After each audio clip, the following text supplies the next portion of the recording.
Buenas tardes a todos y a todas. Vamos a hacer hoy nuestra segunda webconferencia relacionada específicamente con la unidad 2, que es la masa como sujeto progresista.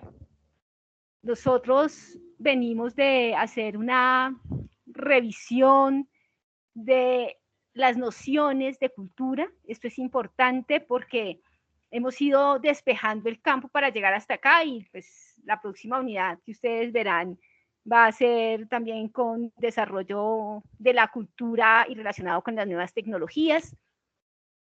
Pero en esta ocasión nosotros hablaremos acerca de un concepto particular de cultura muy, digamos que coherente con la noción de práctica y discurso que habíamos visto en la sesión anterior y la cual hemos ido construyendo desde el inicio del curso.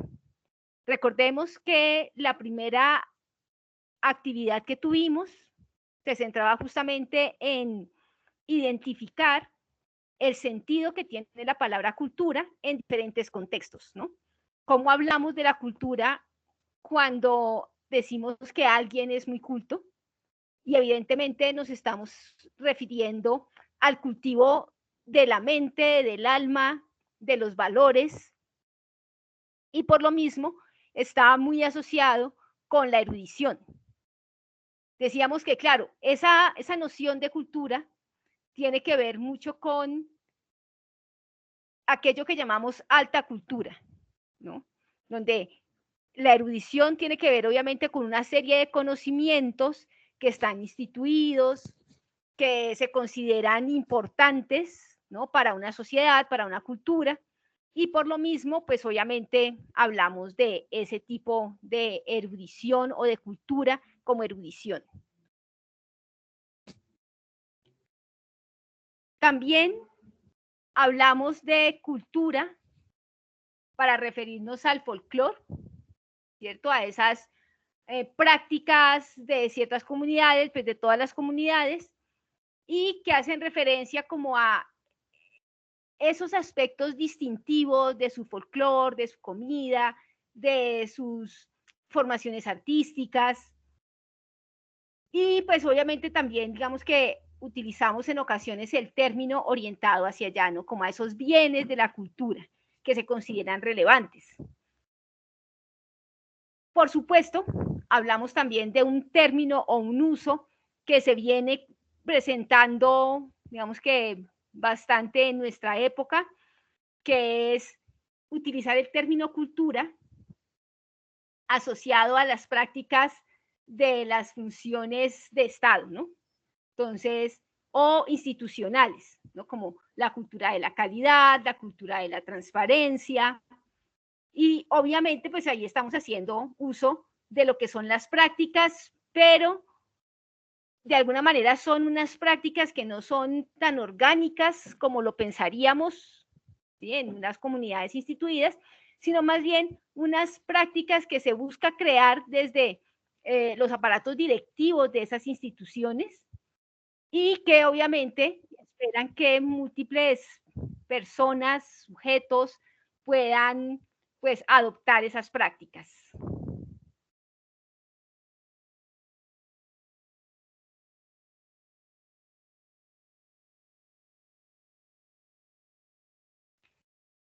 Bien, entonces venimos trabajando desde esta perspectiva, ¿cierto? Y por eso ahora vamos a utilizar la noción de masa y la noción no tanto como de progreso, sino la noción progresista en un sentido más similar a lo que utilizamos en la actualidad, ¿no? Como el sentido político del progresismo, que hace referencia a una transformación cultural, por supuesto, que es una transformación social que implica como una mayor equidad, por decirlo así, una sociedad un poco más igualitaria, por lo menos la búsqueda de esa sociedad igualitaria, ¿sí? Que se aleja un poco de los esquemas conservadores de las élites instituidas en pues, diferentes estados, ¿no? Entonces vamos a pensar justamente hoy pues, a la masa y lo vamos a relacionar justamente con esas transformaciones sociales. Bien, cuando yo hago la webconferencia, a mí me gusta iniciar por el propósito de formación del curso. ¿Por qué? En ocasiones los estudiantes no revisan el propósito de formación del curso o lo leen al inicio cuando comienzan a pues, hacer una aproximación a su sílabus, pero después pues no se acuerdan de él, ¿sí? Y desconectan un poco este propósito del curso con las temáticas, las actividades, las lecturas que desarrollan en el curso. Yo quiero recordar que nuestro propósito de formación es hacer un análisis crítico de las relaciones entre cultura, sujeto y relaciones de producción. Desde las herramientas conceptuales que nos brindan los autores que estamos leyendo, por supuesto, con el fin de entender la manera en que la cultura se relaciona tanto con el ámbito económico como con el ámbito psicológico de las personas. Y no solo de los individuos, sino también el ámbito psicológico de los grupos, de las sociedades. En la unidad anterior, cuando hablamos de Stuart Hall y hablamos de los estudios culturales, ¿no? Entonces pasábamos por Stuart Hall, la perspectiva de los estudios culturales, nos dábamos cuenta que sus referentes son marxistas. Stuart Hall también tiene, digamos que, una relación particular con la obra de Marx, pero además, pues también todos los autores que él va leyendo y a partir de los cuales va consolidando su noción de cultura, lo son. Eso muestra, en ese momento lo vimos, la importancia de los medios de producción, de los modelos de producción y cómo estos tienen un peso importante en la cultura. En esta unidad, nosotros, pues por supuesto, seguimos viendo la importancia de lo que tiene que ver con la producción, pero nos vamos acercando mucho más a esos aspectos psicológicos, pensando, por un lado, a la masa como un sujeto histórico y pensando también en la dimensión psicológica de este sujeto. ¿A qué nos referimos acá? Claro, pensemos por un momento en el texto de Gustavo Le Bon, que se refiere a las masas, ¿sí? La psicología de las masas, y justamente vemos cómo la psicología de los grupos, la manera en que funcionan, pues es diferente a la manera en que funcionan los individuos. De hecho, Le Bon lo señala en su texto, en los primeros argumentos que expone, mostrando que pues una cosa es el individuo, que puede ser muy racional, que puede ser un sujeto deliberante, que piensa, que analiza la situación, pero el mismo individuo en un grupo va a trabajar de una manera diferente, va a funcionar de una manera diferente. Allí se genera algo que es como el contagio, y pues es el contagio de emociones, ¿sí? El contagio de las percepciones que tienen para trabajar o para funcionar, para actuar como un único órgano compuesto por múltiples individuos.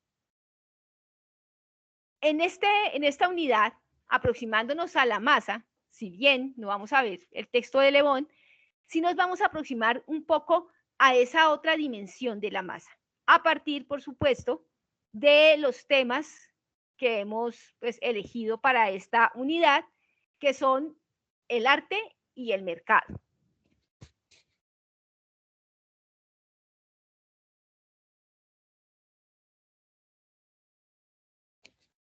Por su parte, el resultado de aprendizaje de la unidad 3, que es la que nos corresponde hoy, pues no es que nos ha correspondido todo este mes, pero que hoy estamos haciendo nuestra webconferencia, es reflexionar sobre el papel de la masa y los sujetos populares en la construcción de la cultura a partir de las lecturas correspondientes a la unidad. ¿Acá a qué nos referimos? Específicamente nos estamos refiriendo a los textos de Walter Benjamin, la obra de arte en la época de su reproductibilidad técnica,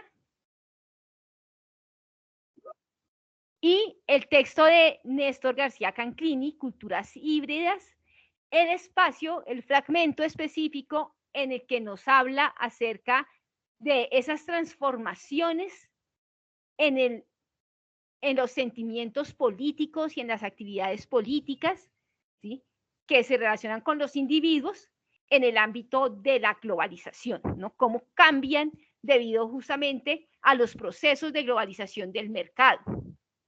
La obra de arte, que es un texto sobre el cual hemos estado hablando ampliamente durante pues, varias semanas en el foro. Ustedes han puesto algunos avances de la lectura que han hecho sobre el texto de Benjamin.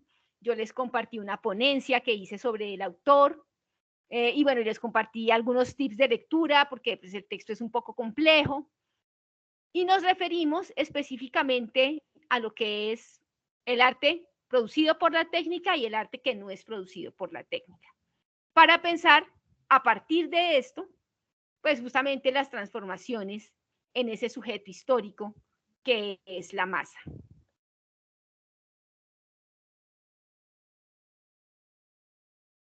Nuestra agenda para esta unidad, para esta webconferencia, es primero hacer un breve acercamiento como al autor y al texto. Y sobre todo me interesa como pensar un poco el contexto en el que se escribe este ensayo sobre la obra de arte. Luego pasaremos a analizar de manera mucho más precisa el concepto de aura y el concepto de arte reproducido a través de la técnica. Luego pasaremos al tema de la globalización y el consumo. Y por último, pues hablaremos de la unidad 3, de la tarea que tienen que presentar para esta unidad.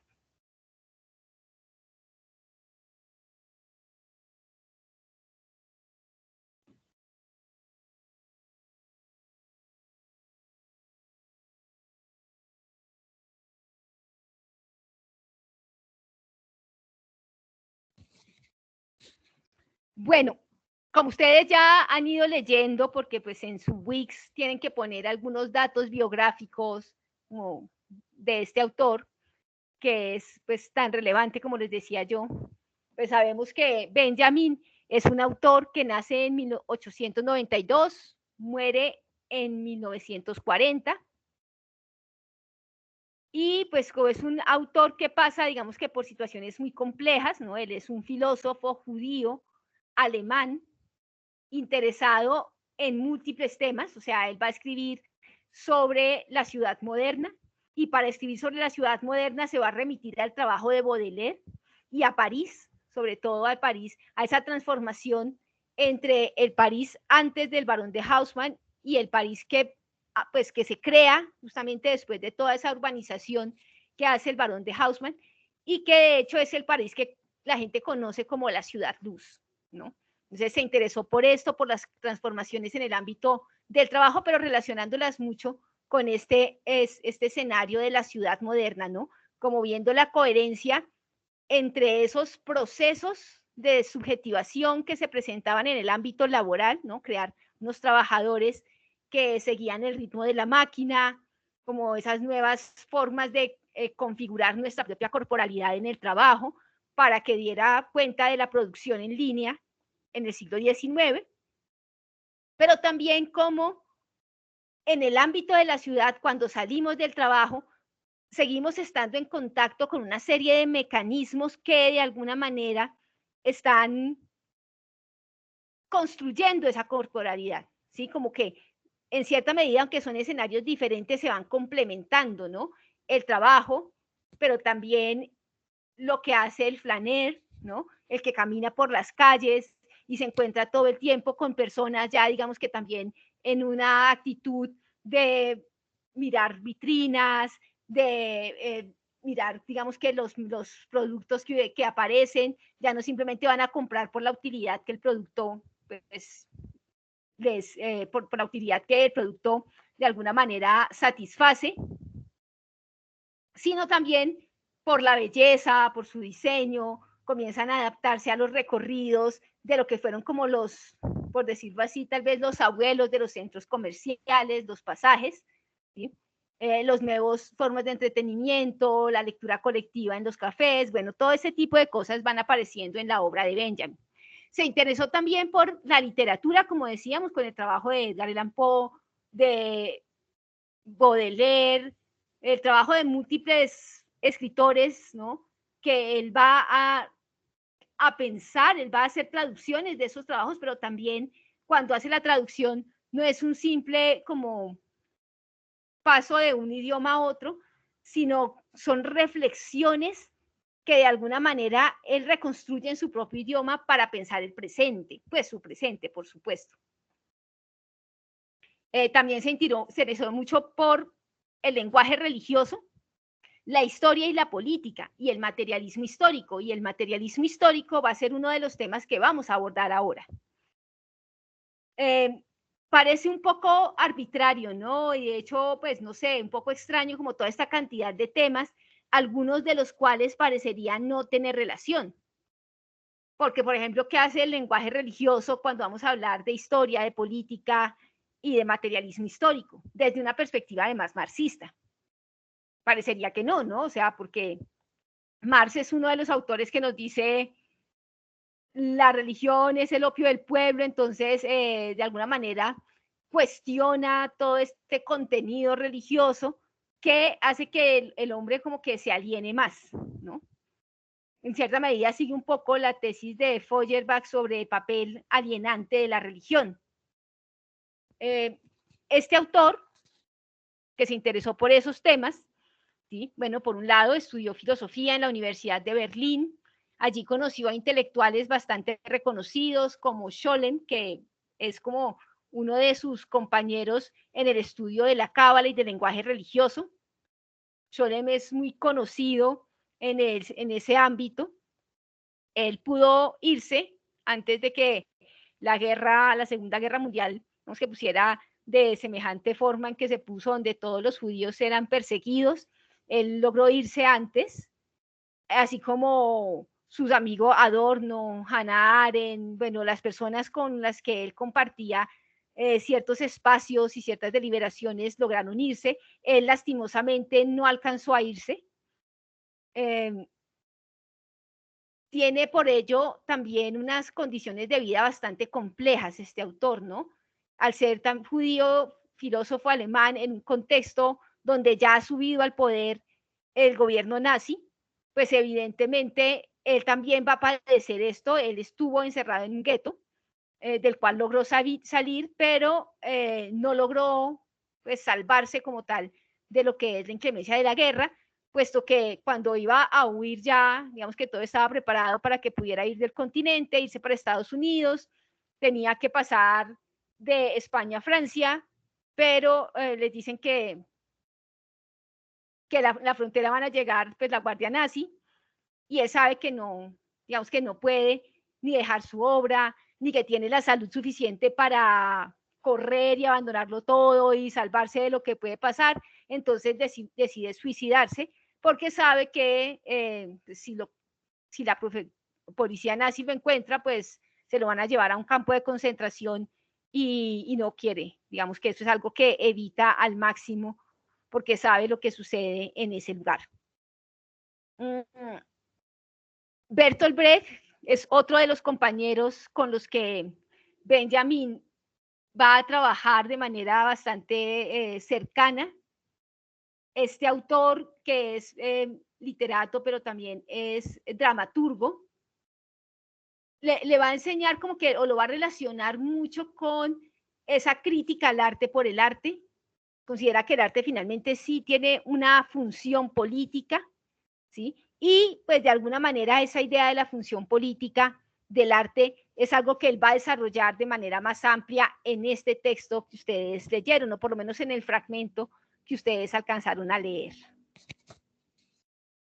Entonces, como vemos, Benjamin es un autor bastante interesante, con múltiples temas que desarrolla, siempre desde una perspectiva muy original. El pensamiento de Benjamin es algo bastante original en la medida en que crea constelaciones de sentido para pensar el presente. Es eso lo que él va a hacer, crear constelaciones de sentido para pensar el presente, su presente. Y de alguna manera es también como la invitación a los demás teóricos, ¿no? No es que se queden repitiendo teorías, sino más bien que usen esas teorías un poco como zafándolas del lugar en el que se encuentran para ponerlas a funcionar en otros contextos. Es en cierta medida también una mente muy creativa, ¿sí? Ahorita lo vamos a ver un poco con este documento que analizaremos hoy. Sobre el libro, sobre el texto, la obra de arte en la época de su reproductibilidad técnica, yo hice, para mostrar algunos elementos de esta obra, una línea de tiempo, pero es una línea de tiempo muy particular porque no es una línea de tiempo como uno se le esperaría, ¿no? Con el orden cronológico, con las mismas categorías de tiempo.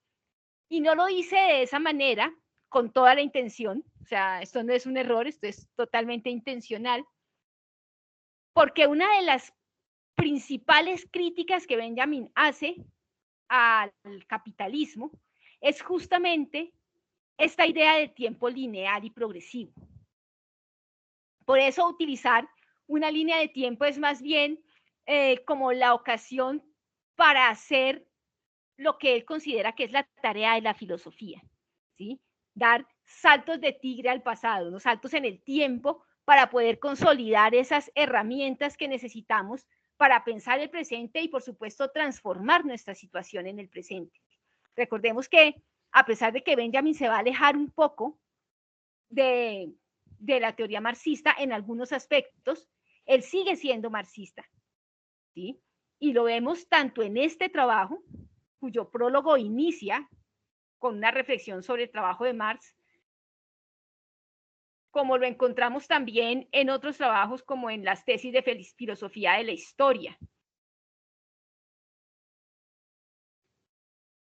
Las tesis de filosofía de la historia, que son un documento fragmentario donde el autor va a tratar de relacionar, o no tratar, lo hace, efectivamente lo hace, relaciona ese lenguaje de la cábala, ese lenguaje religioso, con el materialismo histórico, que es, como ustedes saben, parte del trabajo de Marx. Y es una lectura del tiempo y de la historia que nos habla específicamente de la importancia de las condiciones de producción, algo que ustedes ya vieron, las condiciones materiales, las condiciones históricas de producción de la vida, algo que nosotros veíamos también en la unidad anterior. Bien, la obra de arte en la época de su reproductibilidad técnica fue escrito, voy a ir yo aquí haciendo como ampliaciones en la medida de lo posible. ¿O no?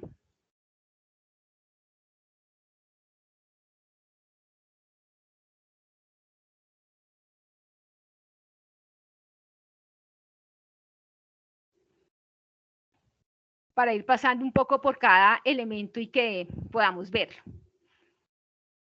En 1936, Benjamin escribe este texto, ¿no? La obra de arte en la época de su reproductibilidad técnica.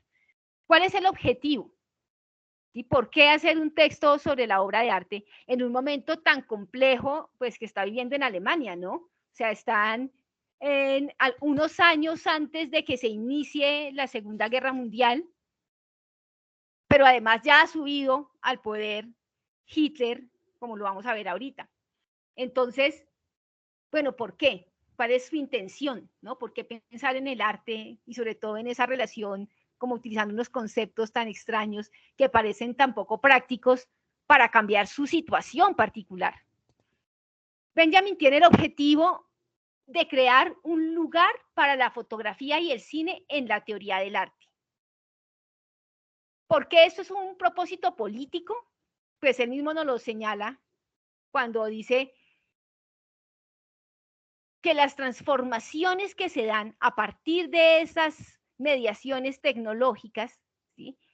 Para producir imágenes, para producir arte, no solo son una transformación, digamos que de medio, sino que es una transformación que va a permear a toda la sociedad, generando justamente que la masa se convierta en un sujeto progresista.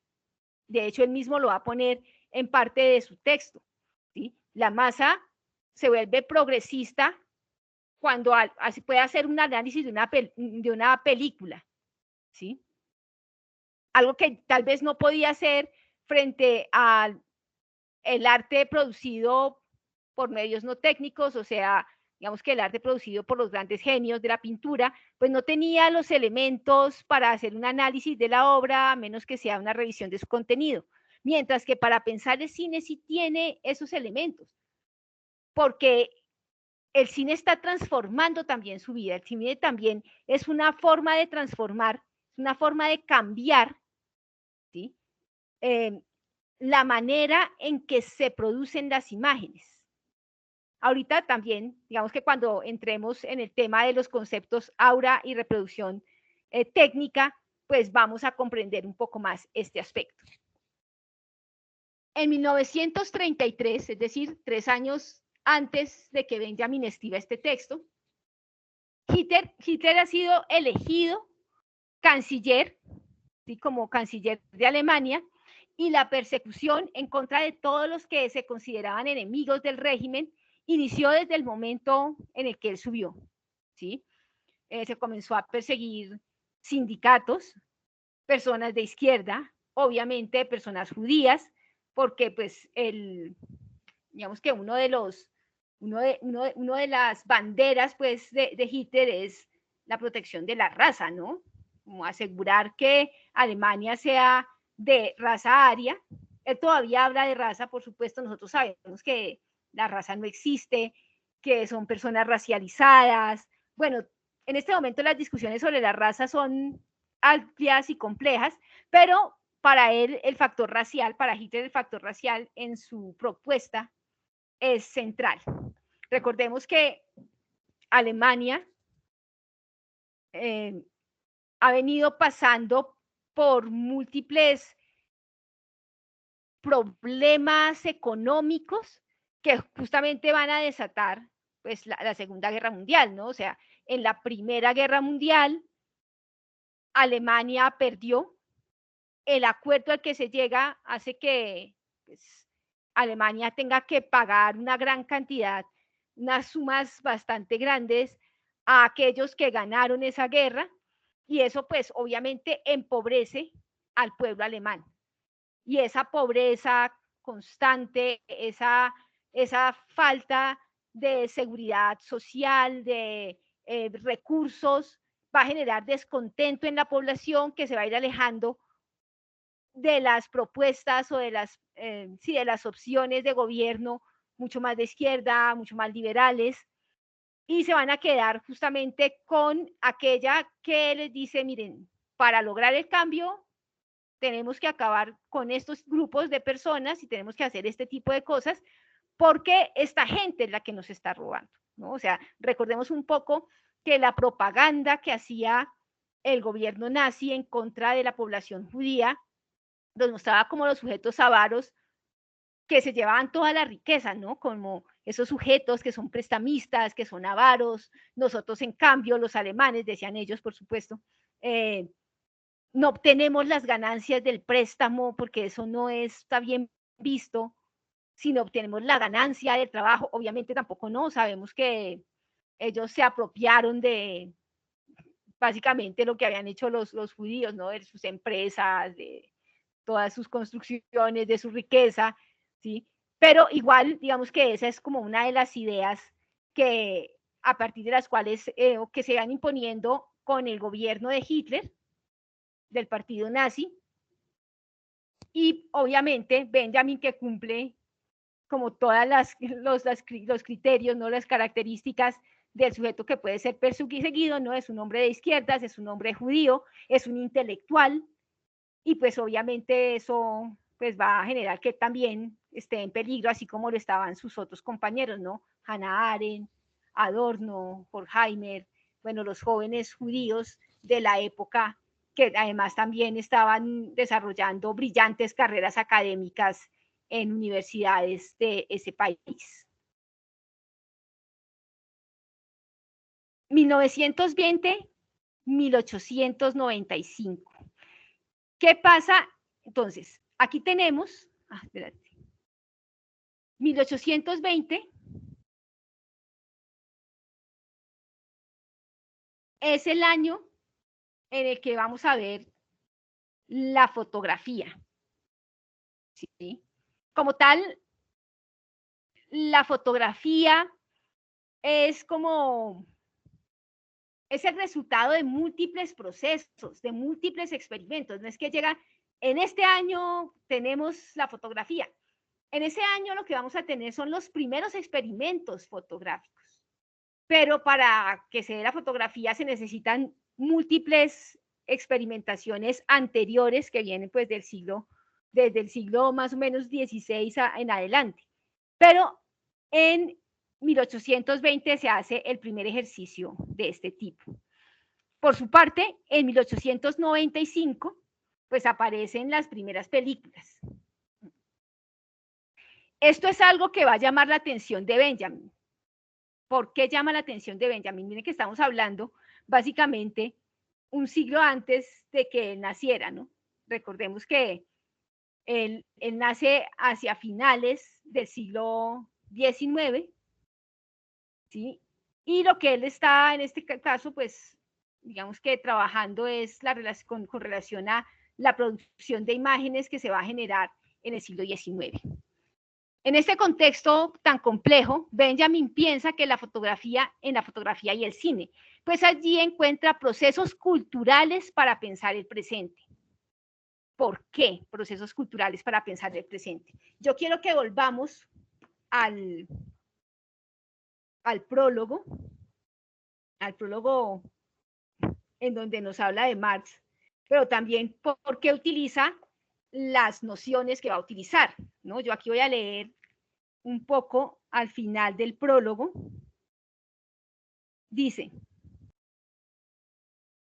bueno, obviamente nos habla de lo importante, pues la importancia del trabajo de Marx, pero pues de la básica, como de esa idea acerca de la autonomía de la cultura, que es sobre la cual va a trabajar porque considera que allí están, digamos que, los elementos que van a permitir transformar el mundo, transformar además su presente que es tan complejo. Entonces dice, bueno, pero a partir de tales indicaciones, que son justamente las del arte y de la cultura y la autonomía, a partir de tales indicaciones debemos extraer ciertos pronósticos que no consistirán tanto en tesis sobre el arte del proletariado tras su toma del poder, es decir, él no va a hablar aquí de esos movimientos artísticos, sobre todo que se presentaban en Rusia y que tenían que ver con la toma del poder por parte del proletariado. Entonces veíamos grandes murales con obreros trabajando, ¿cierto? Unidos como una masa de obreros trabajando y pues de alguna manera ahí parecería consolidarse un poco esa transformación del mundo, pero él dice, no es eso lo que a mí me interesa, o sea, no es ese arte sobre el cual yo quiero hablar.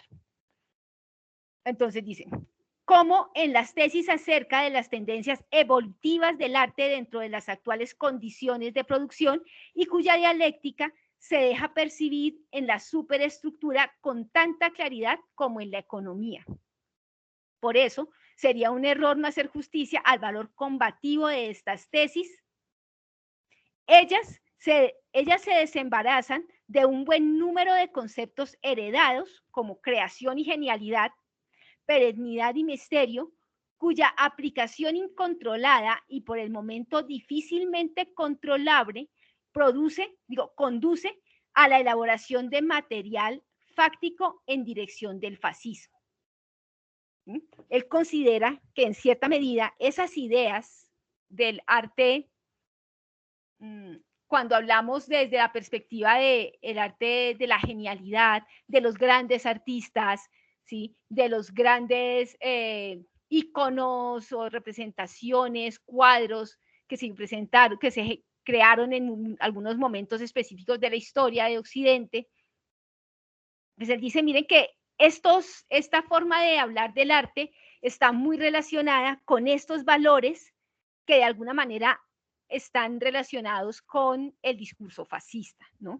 La genialidad, la perennidad, el misterio, pues porque finalmente, como ustedes lo saben, para lograr, digamos que el éxito que tuvo el discurso del Estado fascista, pues implicaba, por supuesto, mostrarse a ellos como, de alguna forma, como superiores a los demás, ¿sí? Como sujetos geniales, como de alguna manera esos herederos básicamente de aquellos, digamos que de esa tradición mucho más importante, ¿sí? Hacerse cargo de alguna manera de todo el botín de la historia, ¿sí? Para mostrar que ellos son los que merecen estar allí, mientras que los otros no. En cierta medida, Benjamin lo que quiere es también al utilizar conceptos como aura y por supuesto reproducción técnica, alejarse de esas nociones porque sabe que son altamente problemáticas desde una perspectiva política.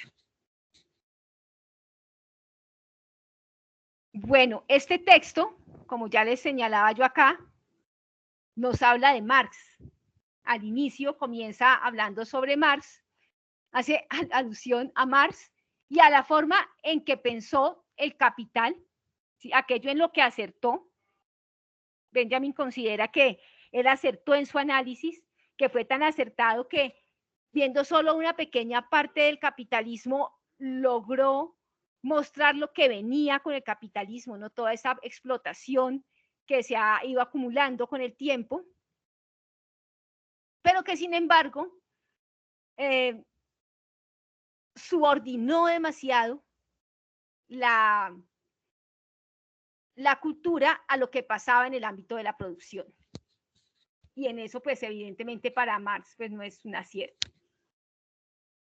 Aquí tenemos, pues básicamente 1818, 1863, que es el nacimiento y muerte de Marx. Y aquí comenzamos con otro tipo de indicaciones temporales, ¿no? ¿Cuál es la tesis? Digamos que cuáles son los elementos que va a discutir el autor aquí. Por un lado, la cultura no está completamente subordinada al mercado, eso es uno de los elementos más importantes. Y hay dinámicas que transforman la percepción en un sentido progresista, ¿sí? Que van a, de alguna manera, a lograr que la masa, que ese ha sido el sujeto excluido, el sujeto trabajador, el sujeto al cual las élites tienen de alguna manera hacinados en barrios obreros, en suburbios, en fábricas, produciendo pues, los bienes que ellos van a consumir. Esa masa, en cuestión de arte, se transforma o tiene un papel mucho más importante que el de la élite.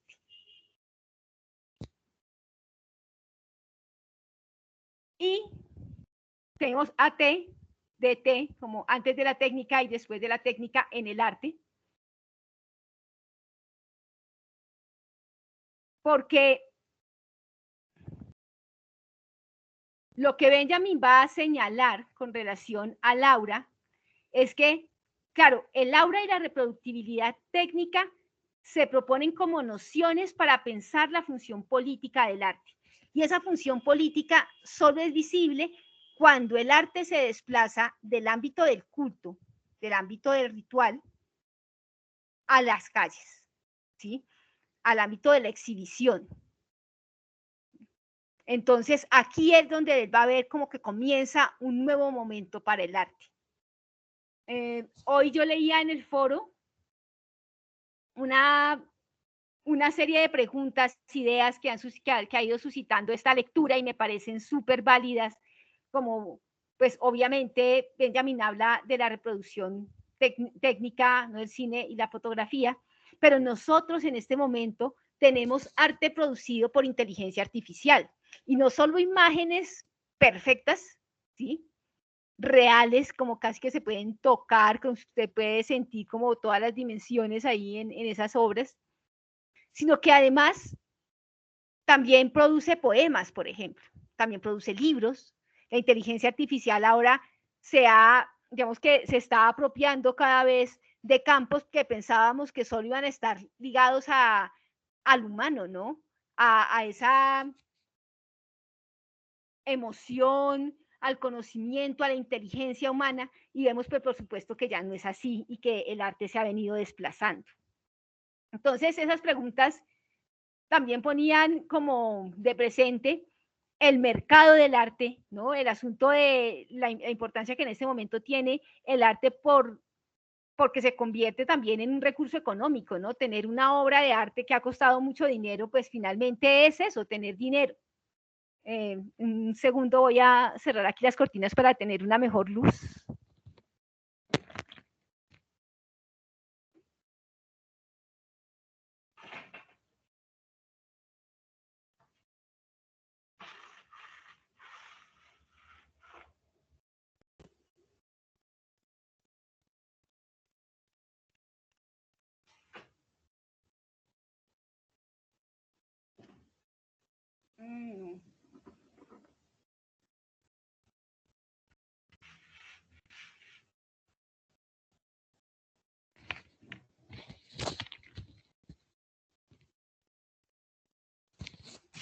Sí, porque si no se ve solo el destello blanco, el aura, casi como que queda mi imagen iluminada por un aura de luz.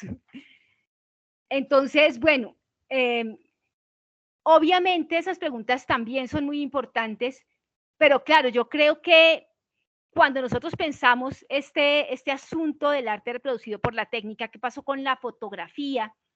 ¿Cierto? ¿Qué pasó con las artes plásticas después de la fotografía? Mire que la gente siguió generando movimientos artísticos, ¿no? Apareció el impresionismo, el expresionismo, aparecieron las vanguardias, apareció el cubismo, y lo que hace es que, claro, si antes de la fotografía, digamos que la intención de la pintura era obviamente pues generar emociones, sensaciones, ser creativa, bueno, todo esto, pero también era producir imágenes lo más cercanas a la realidad. Y obviamente en el Renacimiento se llegó a algo muy similar, ¿no? Con el invento de la perspectiva, con las técnicas que utilizaron en ese momento. Sin embargo, después de la técnica vemos que eso no se acaba. O sea, la pintura no deja de existir. Si tenemos la fotografía que ya puede reproducir imágenes totalmente reales, y sin embargo seguimos teniendo pintura, ¿no? Pero la pintura se va a desplazar, ya no va a tener como fin la producción de imágenes, sino que va a buscar otras cosas. Y eso yo creo que también nos sucede, también podríamos ver eso en el arte ahora, que seguramente se va a desplazar a otros dos campos, las preguntas serán otras. En ocasiones el arte, por ejemplo, se ha convertido en algo terapéutico. Vemos la importancia, por ejemplo, de hacer mandalas como para personas que tienen ciertos problemas como enfermedades como el Alzheimer, la actividad que tiene que ver con el arte se vuelve algo terapéutico importante. También el arte sirve en medio del conflicto. Nuestro invitado para la sesión, para la webconferencia anterior, Rubén Yepes, le escribió un libro que es como parte de su, por aquí está el libro, eh, es como, hace parte de las reflexiones de su tesis doctoral y tiene que ver con el arte como una forma de mediar en el conflicto, ¿no? Todas las obras de arte que han ido apareciendo o que se realizaron durante mucho tiempo y que estaban relacionadas con el conflicto armado, como una forma también de ver la historia, de pensar la historia. Entonces, yo creo que también tenemos que comenzar a pensar que la inteligencia artificial le pone retos, obviamente, a las artes plásticas, pero el arte también, o sea, las artes plásticas también se transformarán nuevamente, porque si no, pues seguramente ya lo están haciendo y lo estamos viendo, ¿no? Hay arte digital, hay arte que se comercia en el ámbito digital y hay exposiciones digitales, entonces evidentemente sí se está transformando también con esto. Bueno, como veíamos al inicio, pues hay una crítica a Marx, una crítica bastante interesante. No sé qué tan válida sea en este momento, porque Si hay algo que tenemos claro en este momento es que la obra de Marx fue publicada, digamos que tal vez lo que conoció Benjamin sobre Marx no era la obra completa de Marx, sino más bien unas lecturas que se hicieron, o sea, obviamente leyó a Marx, no estoy diciendo que no haya leído a Marx, sino que leyó a ese Marx que había sido publicado bajo la idea de Engels, de un Marx científico, un Marx más relacionado con la economía, y no ese Marx que de alguna manera desarrolla más conceptos sociológicos y culturales, ¿sí? El cual pues obviamente aparece en textos que fueron publicados más o menos en la década del 60 del siglo pasado. Entonces, claro, la obra de Marx, por supuesto, es altamente compleja justamente por los problemas que se ven en todo el proceso de publicación, ¿no? Las lecturas que hicieron quienes los publicaron, aquellos textos que se quedaron sin publicar. Obviamente Marx también era perseguido, donde llegaba lo perseguían, lo sacaban, entonces tampoco era que todo el mundo le estuviera publicando sus obras. Él tuvo que escribir artículos de prensa y ahí encontramos muchos, digamos que algunas de sus reflexiones y algunas publicaciones póstumas que aparecen justamente bajo digamos que son ediciones que van a aparecer bajo la orientación de la lectura de su gran amigo Engels, que está más interesado en la parte económica del trabajo de Marx. Entonces, claro, para Benjamin, Marx al analizar el sistema de producción, pues hace avances importantes, como decíamos antes, al mostrar justamente que el modelo de producción, la manera en que el modelo de producción, pues primero es una creación humana y que va a generar toda una serie de valores que ya habíamos visto en la actividad pasada, ¿no?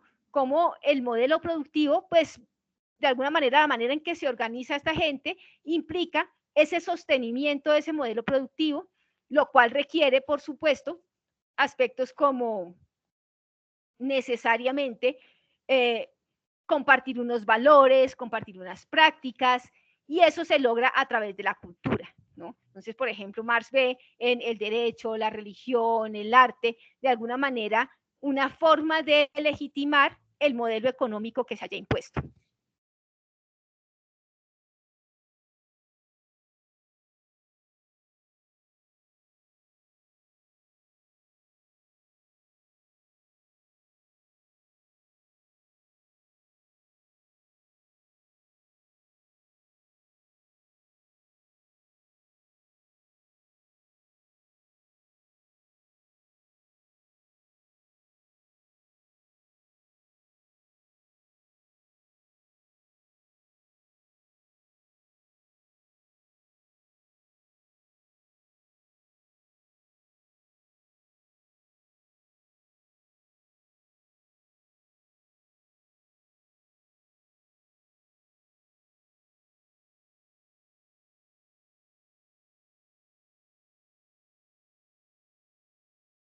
Qué pena, estaba hablando con el micrófono cerrado. Entonces vemos justamente la relación infraestructura-superestructura, que habíamos ya, digamos que de eso ya habíamos hablado de manera amplia en la unidad anterior. ¿Qué pasa con esta relación en el pensamiento de Benjamin? Benjamin va a decir, claro, hay una relación que es importante, o sea, no va a negar esa relación, ¿cierto? La cultura está condicionada por los medios de producción, por el modelo de producción, pero que esté condicionada no quiere decir que esté completamente determinada. Por eso, la cultura genera de alguna manera espacios de autonomía, movimientos independientes que hacen que, a pesar de que la técnica de pronto ayude a la producción de riqueza y del capitalismo, igual también se puede desprender de eso, ¿sí? Para generar las transformaciones que permitirán el cambio, porque para él también, digamos que él está de acuerdo con Marx en eso, y es que la cultura misma, el capitalismo mismo, va a generar las herramientas para la abolición de ese modelo económico, ¿sí? Y pues obviamente se espera que esa abolición del modelo económico pues configure una sociedad pues por lo menos un poco más igualitaria, ¿no? Hola Valeria, ¿cómo estás? Hola, profe, muy bien, gracias. Qué bien. Yo había comenzado y comencé a grabar, entonces esto te va a quedar grabado, la vas a poder ver desde el inicio, pero qué bueno tenerte aquí ya como invitada. Estaba haciendo una reconstrucción de la obra, bueno, de lo que hemos ido viendo, un poco también desde pues la orientación del curso, el propósito de formación, bueno, todo esto. Y estaba analizando un poco ese inicio de la obra de Marx, así que hasta ahorita voy a comenzar con la parte de arte aurático, arte reproducido por la técnica. Bien, entonces, justamente,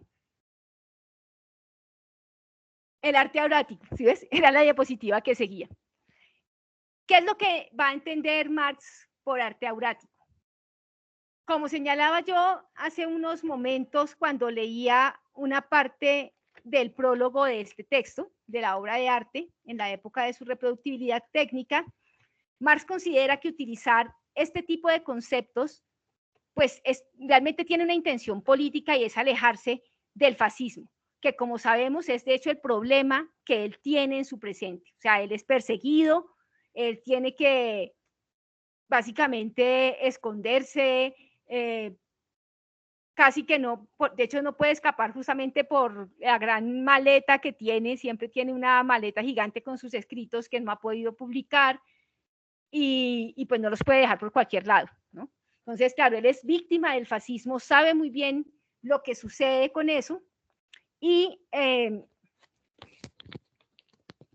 eso no impide en ningún momento que él, a pesar de que esté hablando sobre el arte, esté pensando en la situación que él está viviendo. Si eres completamente consciente de la difícil situación por la que pasa Europa y pues como yo les decía antes, siendo un hombre de esos que tienen como todas las condiciones para ser perseguido por el régimen, ¿no? Es de izquierda, es judío, es un intelectual, pues obviamente lo tiene muy claro. De hecho, en un texto que es en el de las tesis de filosofía de la historia, él dice, tenemos que pensar de otra manera, como lo que está sucediendo, porque esa idea de que es como, ay, no es que la razón se ha ausentado por un momento de la historia y por eso nos está pasando esto, esa idea a él no le convence. Dice, lo que está pasando en ese momento, es decir, la persecución y la llegada del nazismo al poder y todo lo que está sucediendo, es también producto de la razón. Y en eso se va a diferenciar de otros pensadores. Y digamos que eso lo une más a lo que se conoce como la Escuela de Frankfurt, que también va a desarrollar una tesis similar. Bueno, el arte aurático. ¿Por qué el arte aurático? Entonces, el arte aurático es el arte que no es reproducido por medios técnicos, el arte que crean los grandes genios de la pintura, ¿sí? Hace de hecho alusión sobre todo a la pintura, a la reproducción de imágenes, ¿sí? La pintura y la escultura. Eh, ¿Y qué es entonces eso a lo que él llama aura? Él lo define como un tejido muy especial de espacio y tiempo, aparecimiento único de una lejanía por más cerca que pueda estar. El objeto artístico, nosotros tenemos que pensar el aura como casi como el aura de los santos. Si ustedes se dan cuenta, cuando vemos algunas imágenes religiosas, esas imágenes aparecen como con una especie de luz que las ilumina, que está alrededor de su cabeza o de su cuerpo entero. Lo vemos, por ejemplo, en las imágenes, en las representaciones de las vírgenes que pintan en el Renacimiento y bueno, en diferentes épocas está esa aura, ¿sí? Esa aura, pues obviamente distingue a esa mujer con su niño, que es la Virgen, del resto de las mujeres mortales y profanas, pues por decirlo así, ¿sí? Que tienen sus hijos y que también luchan por ellos, y bueno, con todo lo que implica ser madre y que vemos, por supuesto, en el personaje de María. Pero esa luz particular, si ven, la aleja, ¿no? La convierte, o por lo menos es lo que simboliza su santidad en las representaciones, ¿no? Pues algo similar sucede con el arte que es producido por estos genios artísticos, ¿no? Pertenecen a un contexto, ¿sí? En ese contexto hay una serie de prácticas que no son las nuestras, ¿sí? Y por eso él dice, por ejemplo, claro, miren, pensemos en la Venus. Yo aquí puse la Venus de Botticelli, pero esta es una Venus un poco más profana, ¿sí? Más bien pensemos en esta Venus, que aparecía o que era parte de los rituales en las sociedades antiguas, en la sociedad de Grecia, para los griegos, la importancia de esta diosa, porque además no era solo una estatua, para ellos no era una estatua. O sea, obviamente era una estatua, pero esa estatua era más que una simple mediación, una representación de una deidad, no, era ella misma la deidad. ¿Sí ven?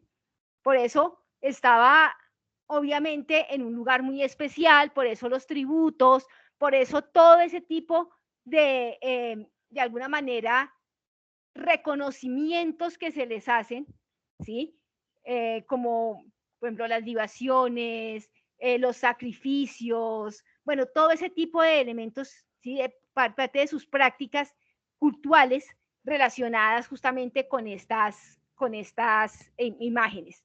Y de hecho nosotros lo podríamos pensar, no sé si en sus casas ustedes en algún momento hayan tenido un altar, ¿sí? A veces las mamás hacen altares y ponen la imagen de una virgen y le prenden una vela, o si no, por ejemplo, con el retrato de un ser querido que ha salido o que ha muerto y le prenden velas a la foto, a la imagen. Miren que cuando eso sucede, la imagen es mucho más que una foto de esa persona, ¿sí? Si fuera solo una foto y como las que nos tomamos en la actualidad, que nos tomamos muchas fotos y ya, ¿sí? Pues sería, nadie le pondría una vela, ¿sí? Sino que esa imagen en cierta medida representa mucho más de lo que podemos ver ahí, porque representa el sentir de toda una sociedad, ¿no? Representa la tradición, representa las prácticas que ellos tienen. Volvamos un poco a la imagen anterior. El valor aurático del objeto está anclado en el ritual, lo decíamos justamente ahorita. En este sentido, el aura es una propiedad de los objetos que centra su valor en la tradición, o sea, no en el objeto mismo, sino en la tradición que lo ha hecho posible. ¿Sí? Cuando nosotros, por ejemplo, no sé, en Bogotá está la iglesia de Monserrate. La iglesia de Monserrate pues queda en la loma de Monserrate, no, Monserrate es una montaña, y la gente sube a Monserrate para ir a la iglesia y encontrar al Señor caído. El Señor caído pues es una representación de Jesús, que dicen que tiene pelo natural y que además le crece, bueno, todo ese tipo de cosas. Esas estatuas de la religión hacen parte de rituales religiosos que se manifiestan y sobre los que solemos participar mucho de ellos en épocas especiales, como por ejemplo en Semana Santa. Entonces, se hace la procesión, la Virgen la cargan unas personas específicas, no es que cualquiera cargue las estatuas. Tienen un sentido como si estuviéramos llevando al mismo Dios ahí, ¿me entienden? Entonces, por eso es tan claro, porque hay un sentimiento religioso que nos une a la tradición y que hace por eso que ese objeto sea importante. Si yo no pertenezco a esa tradición, el objeto se me enfrenta, como dice el autor, con relación a la Venus, que dice, claro, la Venus es una en el ritual que tienen todos los, digamos que es que me estaba llegando un mensaje, qué pena con ustedes, que es que como estoy todavía conectada a Teams, entonces me llegan los mensajes y me interrumpen un poco. Esas imágenes o esas estatuas están ancladas en rituales de los cuales nosotros pues practicamos, pues aquellos que de alguna manera son religiosos los practican. Cuando yo todavía pertenecía a una religión, era como a un adolescente, ¿cierto? Y iba a las misas de Semana Santa, ¿cierto? Iba a la bendición del agua, a la bendición del fuego, pues de alguna manera yo compartía con el resto de la comunidad esas creencias y por lo tanto pues estaba cerca a la imagen de esas deidades. En este momento pues ya no, ya no soy creyente, digamos que en este momento no tengo ninguna religión, ¿sí? Esas imágenes para mí son mediaciones de otra cosa. De pronto son decoración, a veces la gente utiliza las imágenes religiosas como decoración, ¿sí? las puedo apreciar por su belleza artística, por el trazo que tienen, por otras características, pero ya no estoy relacionada con esos rituales, aunque los conozco, ¿cierto? Entonces, en cierta medida, el aura se manifiesta como una distancia para mí en esos objetos artísticos.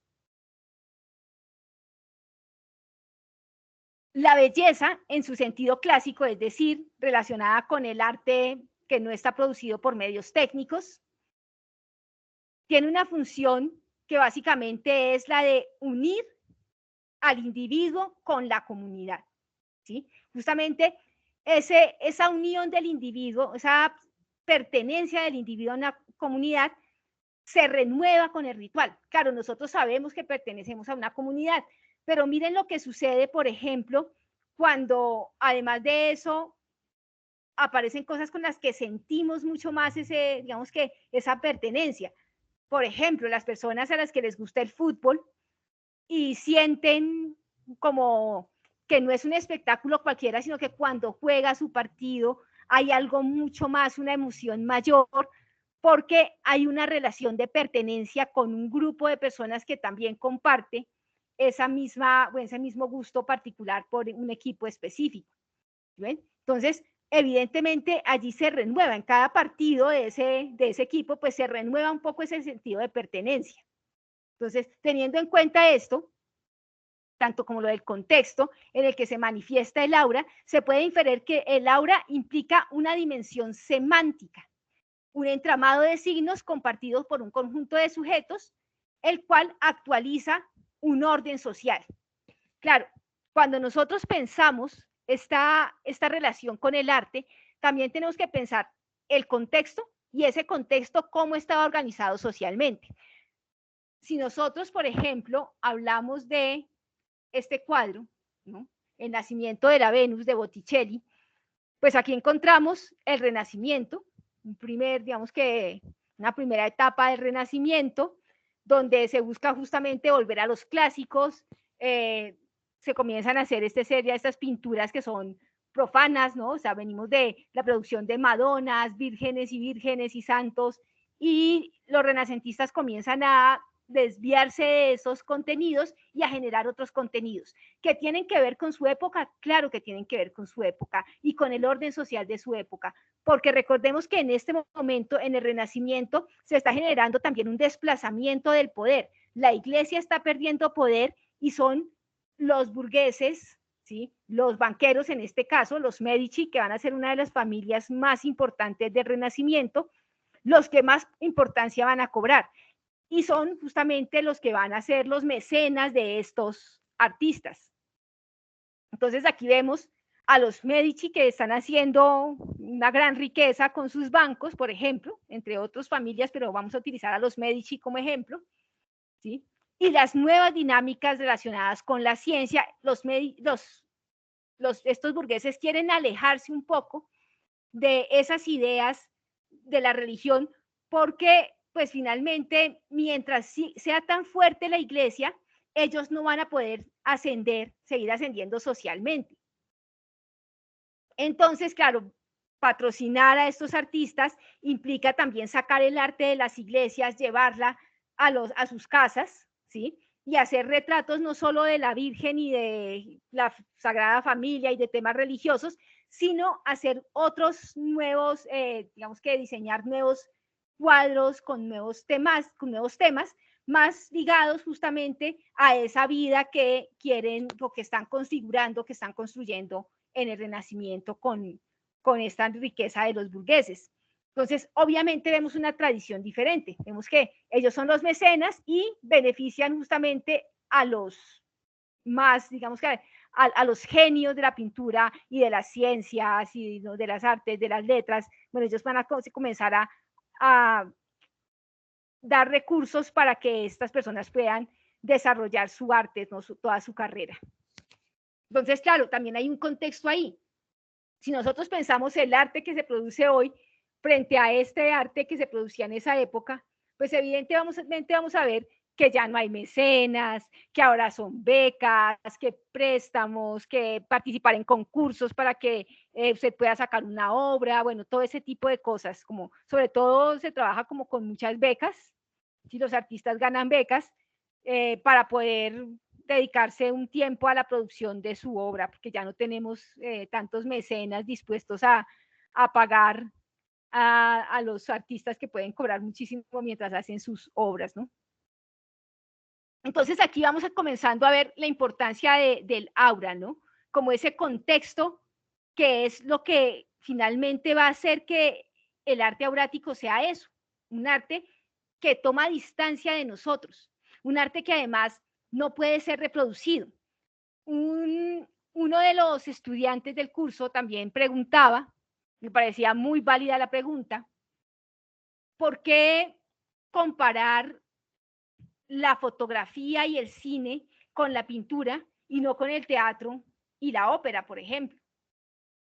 Si el teatro y la ópera, pues por supuesto, son tan antiguos, o sea, o mucho más que algunas expresiones, con otras expresiones artísticas. Y claro, tiene que ver con muchos elementos. Por un lado, estamos hablando de un arte que no se puede reproducir, ¿no? El arte aurático no es algo que se pueda reproducir.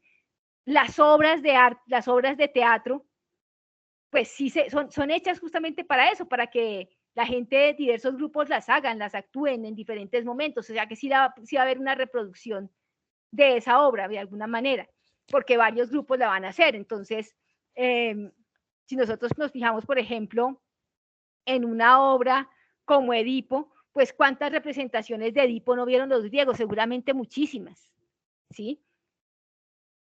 Y por eso, pues entonces, obviamente, pues unas pueden ser mejores, otras pueden ser peores, pero no le sirve a Benjamin ese tipo de arte para pensar el concepto que él está queriendo pues trabajar con la obra de arte. En este caso, el aura de la obra de arte. Porque, pues como decíamos, esas sí se pueden reproducir y obviamente, y de hecho se hacían. Esta noción de aura y de un orden social también implica una dimensión normativa. ¿Sí ven? No solo, o sea, el reconocimiento del aura no solo implica como ese reconocimiento de la tradición y del sentido de pertenencia, sino también de la manera en que usted se debe portar en esa comunidad y frente a ese rito, ¿sí? Cuando nosotros íbamos, o cuando yo iba a misa, en aquella época en la que iba a misa y bueno, estaba allí en medio de un, no sé, de un rito particular, pues con qué me encontraba, ¿no? También había una prescripción de lo que yo podía hacer y no podía hacer. Se tiene que quedar sentada, tiene que levantarse ahorita, tiene que arrodillarse, tiene que hacer la fila para venir por la hostia, tiene que hacer esto, ¿sí ven? Hay toda una serie de indicaciones sobre cómo comportarse. El arte, el aura también de alguna manera se refiere a una forma de definir las reglas del comportamiento dentro de la sociedad.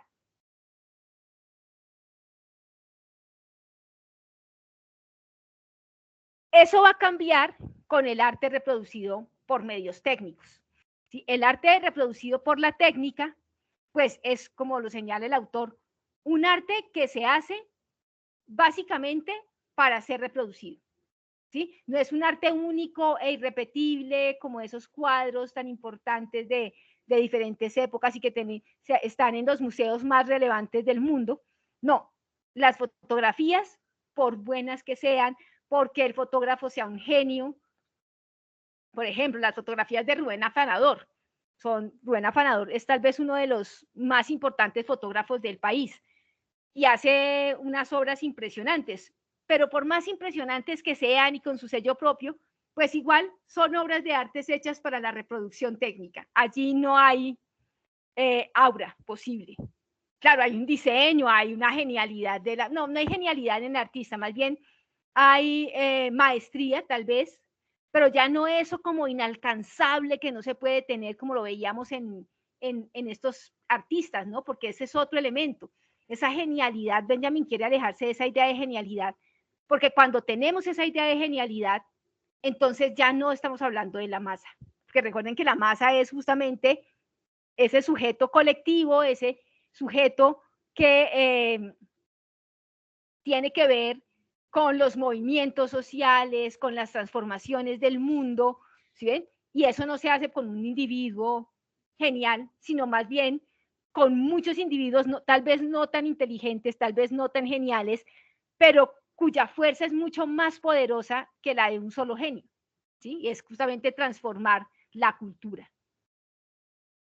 Entonces, la fotografía inaugura una nueva dinámica de reproducción de imágenes porque por primera vez la imagen que vamos a producir está, digamos que casi separada pues de la mano del artista, ¿cierto? Es solo el ojo y la máquina. Y el ojo, pues por supuesto, es mucho más rápido y todos tenemos la posibilidad de ver. Claro, los fotógrafos tienen un ojo más entrenado, el diseñador tiene un ojo más entrenado, todo eso, ¿sí? El cineasta, los directores de cine, pero igual, pues nosotros también podemos crear, sobre todo bajo las nuevas disposiciones de la técnica, este tipo de cosas. Y esta variación traerá cambios importantes en la industria de lo bello, ya que cada vez importa menos el genio del artista y la técnica se convierte en lo más relevante. Si poder reproducir una imagen tiene que ver más con la calidad de la imagen que yo puedo reproducir, como con la definición de los píxeles. No, un momentito, que me...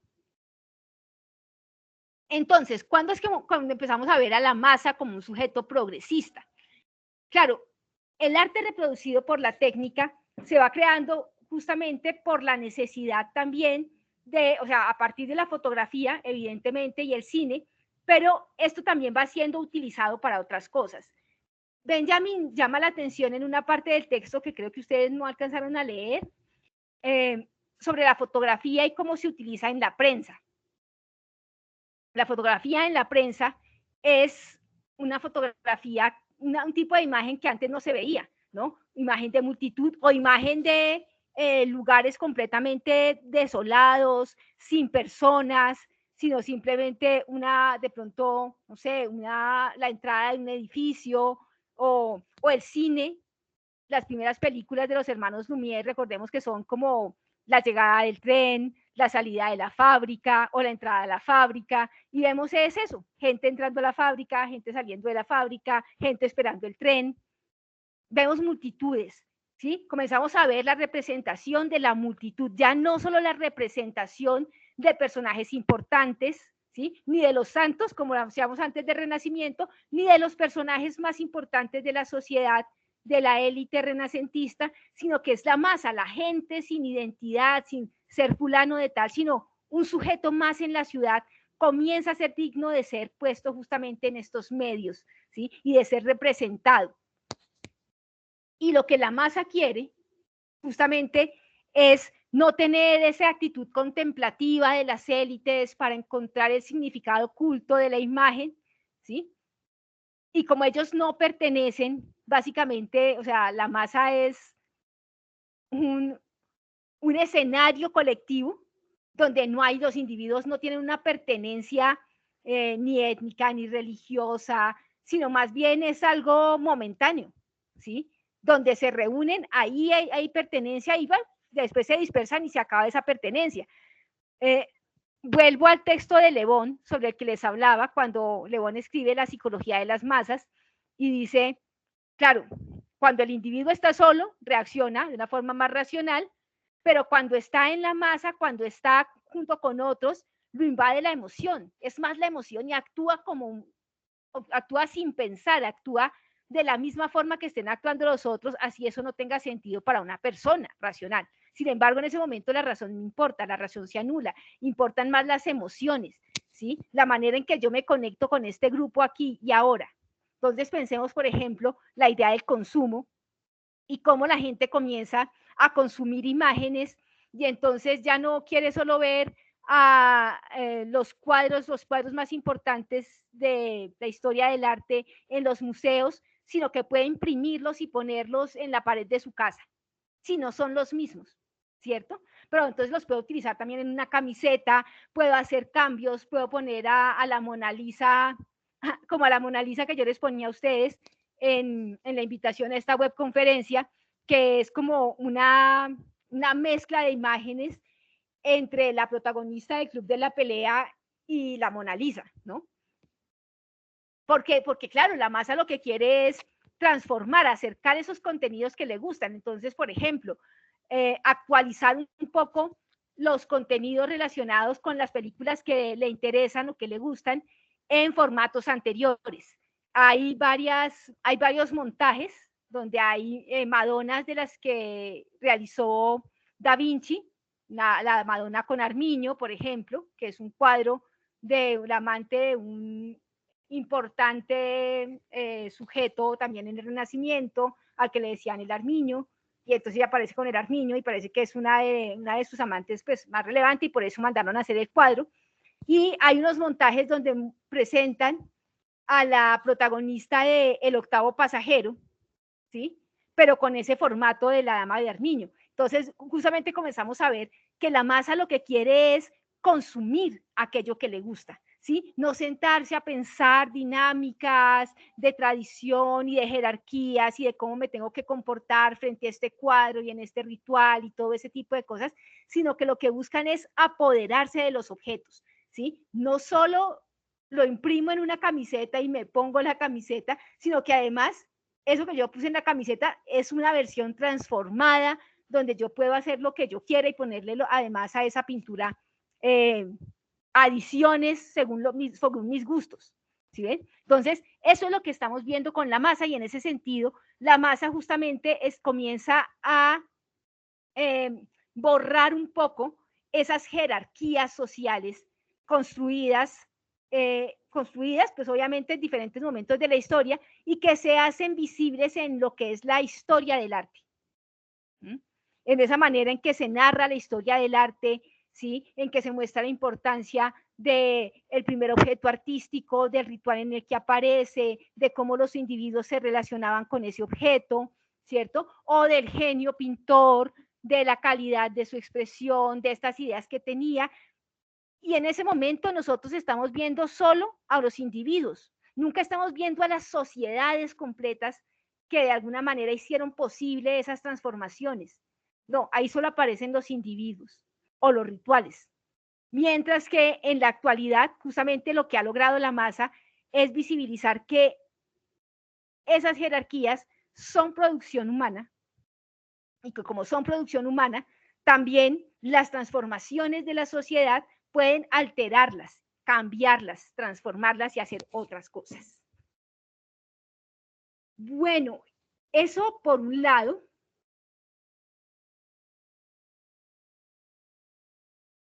Acá, por supuesto, vamos a seguir hablando sobre la masa y sobre cómo, justamente lo que les señalaba ahorita, sobre cómo se va a diluir todo ese tipo de andamiaje jerárquico, ¿sí? En un mundo en el que ha pasado por miles de transformaciones y que justamente al llegar al capitalismo, como lo señala Marx en el manifiesto comunista, si no estoy mal, que puedo equivocar un poco del texto en ese momento, pero creo que es allí donde dice que todos los sólidos se desvanecen en el aire.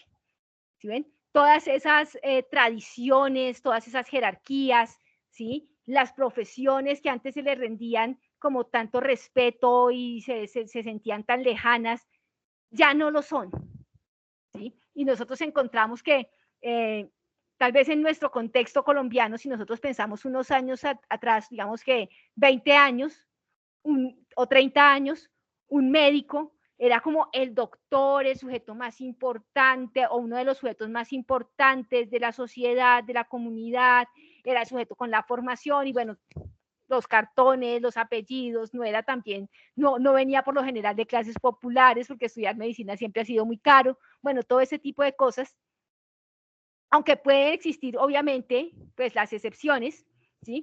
Pero ahora pues el médico es una persona que trabaja una EPS y que ya el paciente ni siquiera lo respeta porque desconfía de que esté haciendo bien su trabajo, ¿sí ven? Como todo ese tipo de abolengos y por supuesto de jerarquías se van desdibujando. No quiero decir yo que es que tengamos que respetar ahorita a los doctores, no, por el contrario, son personas que merecen todo nuestro respeto y hacen avanzar la ciencia y nos cuidaron mucho durante la pandemia y les agradecemos por ello, sino que me refiero a lo que hace la sociedad. ¿Sí ven? en cierta medida esas transformaciones que vemos en el arte y que vemos en la cultura y que ya se venían dando desde comienzos del siglo XIX, desde mediados del siglo XIX, y que Benjamin logró capturar y logró describir ampliamente en su texto sobre la obra de arte, pues lo vemos también en otros ámbitos ya de manera mucho más extendida. Y eso es algo que justamente nosotros tenemos que también pensar cuando analizamos el texto de Néstor García Canclini.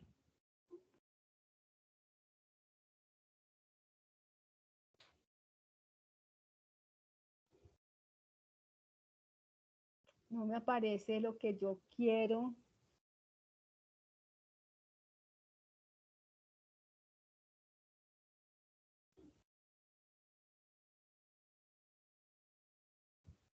Bueno, aquí en esta diapositiva 14, que no sé por qué no la toma, yo pongo 6 elementos que menciona Néstor García Canclini cuando habla de la globalización, ¿no? Es como un paso más allá de lo que ha visto Benjamin. Por eso los dos textos como que cuadran también, ¿no? Porque por lo menos Benjamin logra ver las transformaciones que se están produciendo en el siglo XIX y Canclini muestra también lo que pasa en el mundo del consumo de objetos con la globalización que se ve sobre todo hacia finales del siglo XX, ¿no? A partir de la década del 90 se ve con mucha más claridad lo que va a suceder en el mundo con la globalización. Y la pregunta que se está haciendo Néstor García Canclini allí es, venga, pero ¿cómo sucedió que el ámbito de consumo se volvió político y el ámbito de lo político o explícitamente político se ha desdibujado del campo, digamos que, donde la gente manifiesta sus identidades políticas, ¿sí? ¿A qué nos referimos acá? García Canclini va a decir como hay escenarios en los que durante mucho tiempo la gente había, digamos que había manifestado sus inquietudes políticas, ¿no? En el momento de una votación, ¿sí? Es un escenario explícitamente político, cuando vamos a votar por concejales, presidentes, senadores, cuando pertenecemos a un partido político, cuando pertenecemos a un sindicato, pues esos son lugares explícitamente políticos.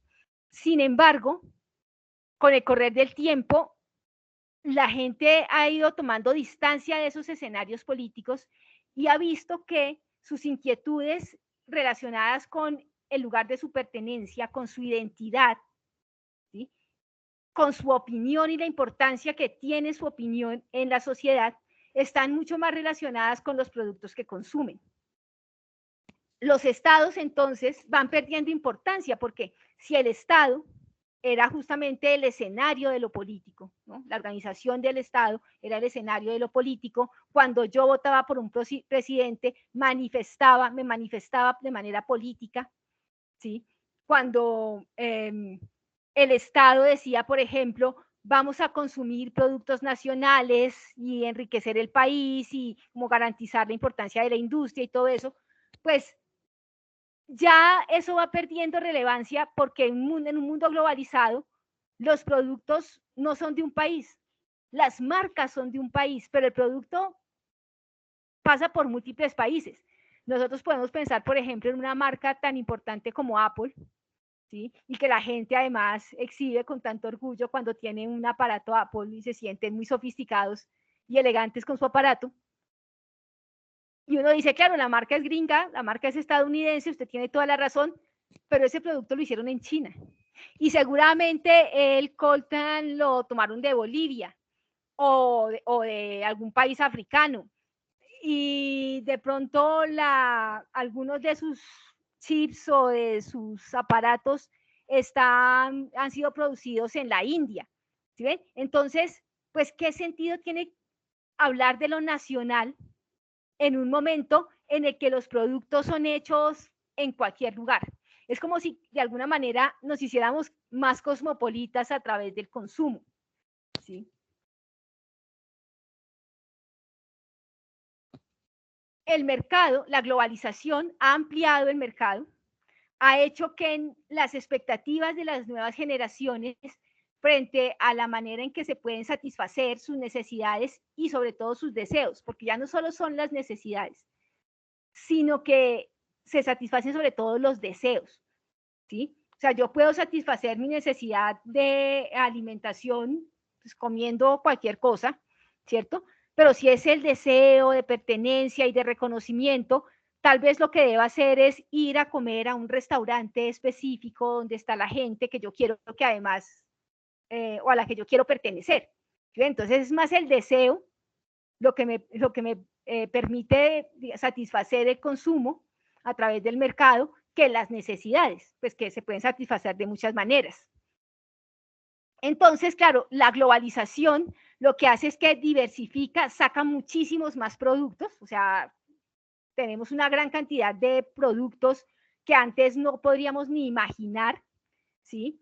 Y obviamente ya no tenemos la necesidad de pensar, como decía hace un momento, en el escenario de lo nacional y en la defensa de lo nacional, porque pues obviamente, ¿para qué si, por ejemplo, lo que hacen o lo que puedo conseguir en una tienda como Dollar City, donde la mayoría de las cosas son traídas de China, van a satisfacer mucho más mis deseos y a muy buen precio, por supuesto, ¿sí? O sea, como que también es algo donde casi todos podríamos, de alguna manera, podríamos acceder a esos bienes del consumo y ya no solo unas élites pueden acceder, sino que, pues básicamente, pues con ciertos recursos, digamos que se amplía mucho más el espectro de personas que pueden acceder a eso.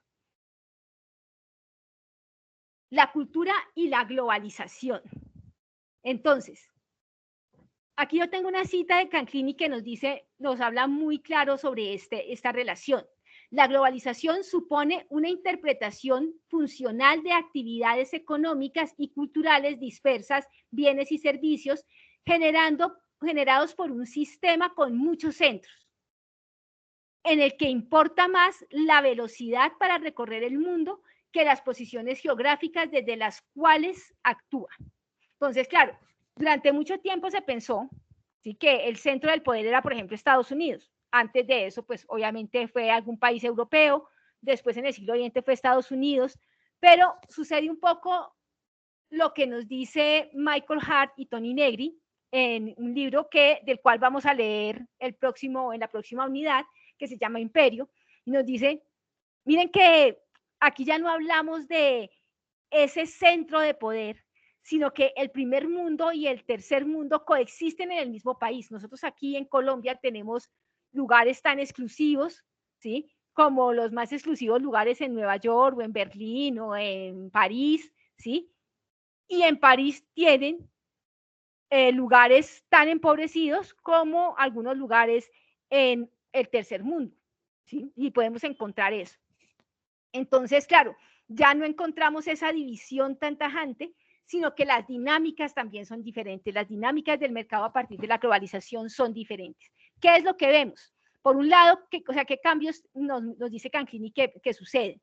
Por un lado está que la producción artística circula según las reglas de la innovación y de la obsolescencia, que es algo que se va generando con periodicidad, como lo que está, por decirlo de alguna manera, lo que está in y lo que está out, y a eso se acomoda, digamos que el mercado del arte se tiene que acomodar eso para poder generar ventas y generar, digamos que, más movimiento, más flujo de capital, y no al impulso de experimentar como lo hicieron las vanguardias. Si ya no está el sujeto que quiere ser un artista, que realmente quiere pulirse, que quiere generar este tipo de proyectos, sino más bien que depende de lo que se esté vendiendo. Por un lado, digamos que eso es lo que ha hecho la globalización.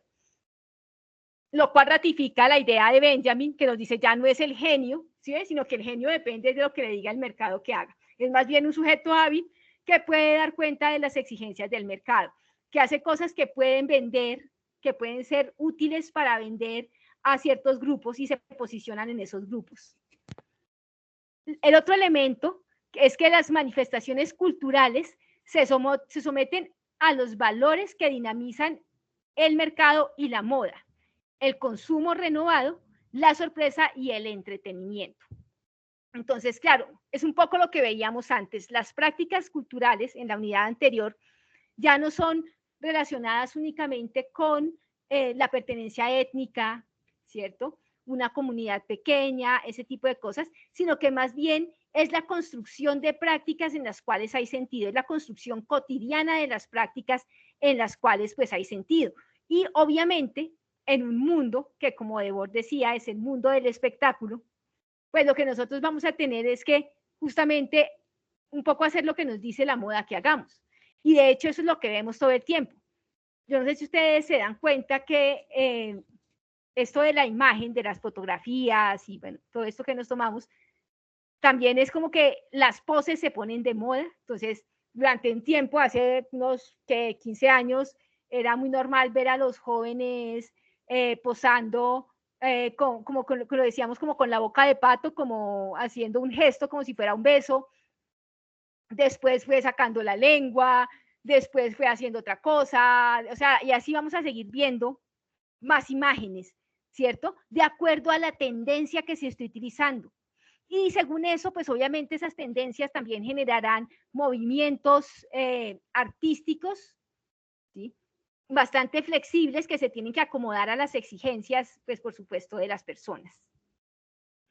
Por otro lado, vemos que las decisiones políticas y económicas se toman siguiendo la seducción inmediatista del consumo y el libre comercio sin memoria de sus errores. Esta es una crítica importante que tiene que ver, por supuesto, por ejemplo, con lo que ha señalado Wallenstein cuando escribe El sistema mundo moderno colonial, que dice, cuando en ese texto Wallenstein va a mostrar cómo nosotros, específicamente aquellos que fuimos colonia y de manera exclusiva América Latina, a esa América Latina se habían impuesto modelos económicos, ¿sí? Que vienen justamente de los grandes centros, digamos que del poder, que ya no son los países, sino más bien como el Banco Mundial, el Fondo, para los europeos es el Banco Europeo, específicamente, que les hace los préstamos, digamos que esos grandes lugares de poder que son instituciones y no estados,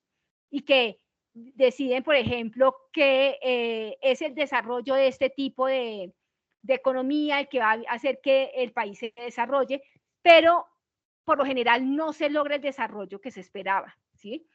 A América Latina le han aplicado múltiples fórmulas económicas y aún así no logran ese desarrollo. ¿Por qué? Porque no son hechas justamente para, realmente no son pensadas para que esos países, para que nuestros países desarrollen sus potenciales económicos, sus potencialidades económicas, sino para mantenerlos un poco sometidos al orden impuesto por los grandes capitales.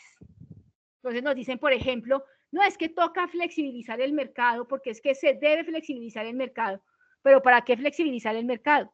Ah, bueno, pues para que el señor de Apple, el señor de Amazon, el señor este que vende carros eléctricos, ¿sí? Tengan más dinero.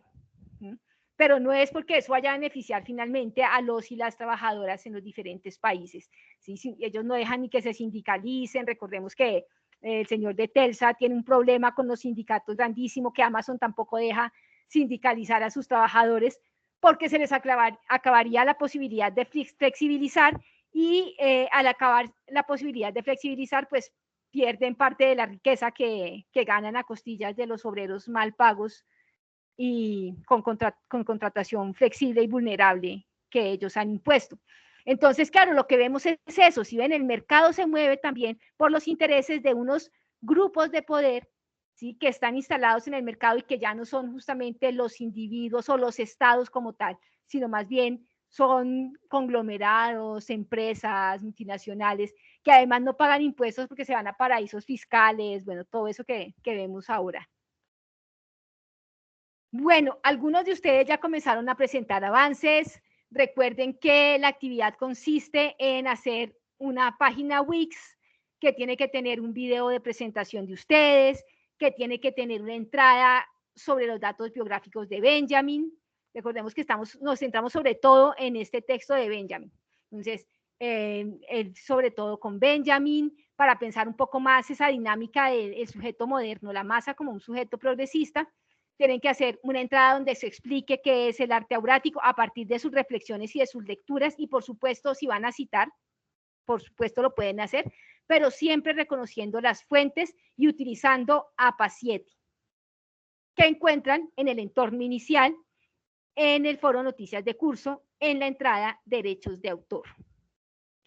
El arte reproducido técnicamente, cuál es el cambio, tienen que dar ejemplos, o sea, quiero más que repetición de lo que hay en los textos, más trabajo de la manera en que ustedes interpretan el texto, el lenguaje que ustedes utilizan, los ejemplos que ustedes consideran que pueden ilustrar las tesis de Benjamin.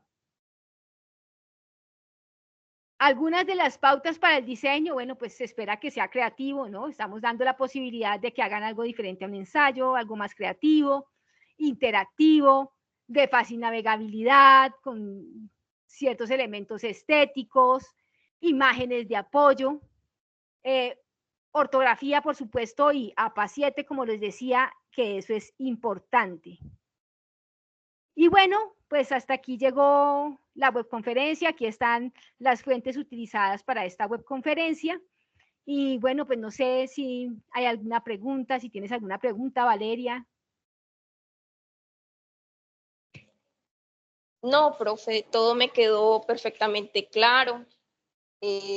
Especialmente nada más es como para profundizar un poco más, pues como usted sabe, le estoy mandando las evidencias así de a pocos, entonces, claro, y ya con esta explicación puedo profundizar un poco más con lo que estoy haciendo para la página web. Perfecto, perfecto, Valeria. De hecho, que me envíes así cosas de a poquito, pues chévere que yo te las pueda revisar, así como hemos hecho hasta el momento. Y en general para todos y para todas, ustedes saben que me pueden enviar avances, ya sea porque los publiquen en el foro, donde se deben publicar, pero también lo pueden hacer a través de Teams, que yo pues obviamente estaré pendiente de esto y pues estaré pendiente de sus entradas a Teams, de las preguntas que tengan. Yo les corregiré también algunas cosas que ustedes me pasen por ahí, o les aclararé dudas, o hacemos encuentros personalizados. Todo eso lo podemos hacer a través de esa plataforma. Bueno, entonces voy a parar la grabación y espero que todos los demás puedan ver esta grabación, y cualquier cosa pues me escriben que yo estaré pendiente. Un saludo y hasta luego. Gracias, profe. Con gusto.